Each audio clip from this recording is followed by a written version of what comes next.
When I arrive on site, because I've been running the car heater, my Doblo will be fairly warm, and then when I arrive on site I'll make myself a cup of tea, cup of coffee, whatever, and that will keep the van warm for a few minutes. But my particular Doblo has hardly got any insulation at all, and it doesn't take long for it to get very, very cold. Now, if I'm on site, it's not a problem. I just plug in my little fan heater here. That will keep me nice and warm overnight. I've got my little tube heater here, but that's only if I'm on hookup. If I haven't got hookup, I can run these off of my inverter, but they won't run for very long, so there's not a lot of point. Obviously this is very useful. You've got to be careful of carbon monoxide, but to be perfectly honest, as I say, a lot of people think they give off cyanide gas, but they don't. The main problem I find is that it causes condensation more than anything else. I've got a carbon monoxide detector, so the chances of it killing me are fairly remote.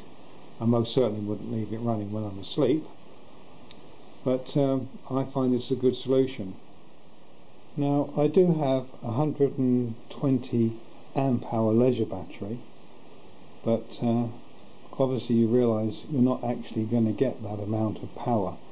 My inverters shut down after about half an hour, or maybe a bit more, because as soon as it detects that the current or the voltage has dropped, it shuts down.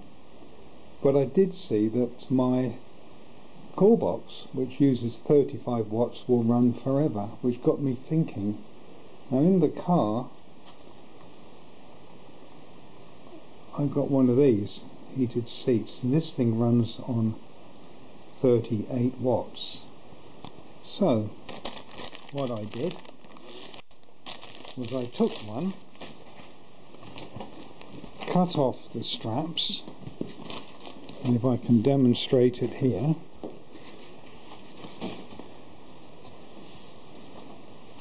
if it lays flat, and if you lay it on your bed, stick it into your socket, cigarette socket, this will keep you warm all night. I find that if I have this bit here nearer my feet, that keeps me nice and warm. My upper body doesn't tend to get cold, and this bit here keeps my middle warm. And this will run all night, won't run the battery down, and is a fantastic solution. The only thing is, in the morning you've then got a freezing cold Campervan, so what do? Now, if it's really cold, this thing isn't going to be a lot of use to you, because if I can open it with one hand, this thing here is too cold and it just won't gas off. You might get a blue flame, but that won't get hot. So the solution is, because this is all metal, it'll stay freezing cold, you need to take this out and then keep it somewhere relatively warm. I'm not saying keeping it in bed with you, but certainly keep it, I don't know, close enough, and then take it out. Whoops.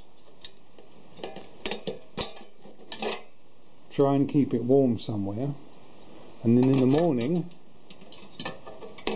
one-handed, you can put it in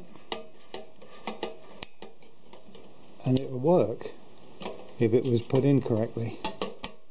So that is my solution. I said that this uses 38 watts of power. It hasn't got a label because I cut it off, but that's only if it's on maximum. But of course we do have this, and I find that if I've been in bed for about 10-15 minutes, if I run it on high, it starts to get too warm, as I have got a very good sleeping bag.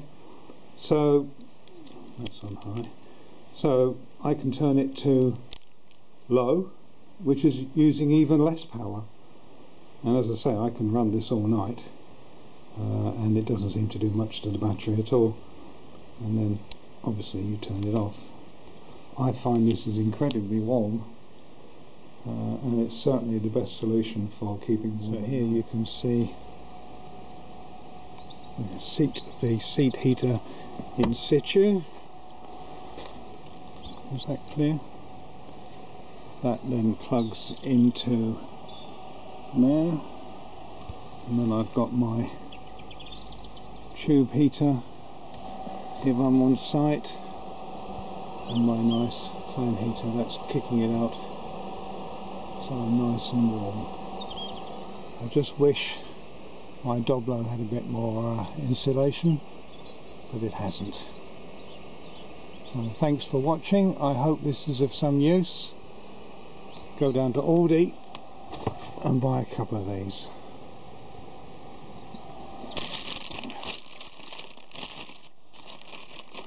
Highly recommended. Thanks for watching.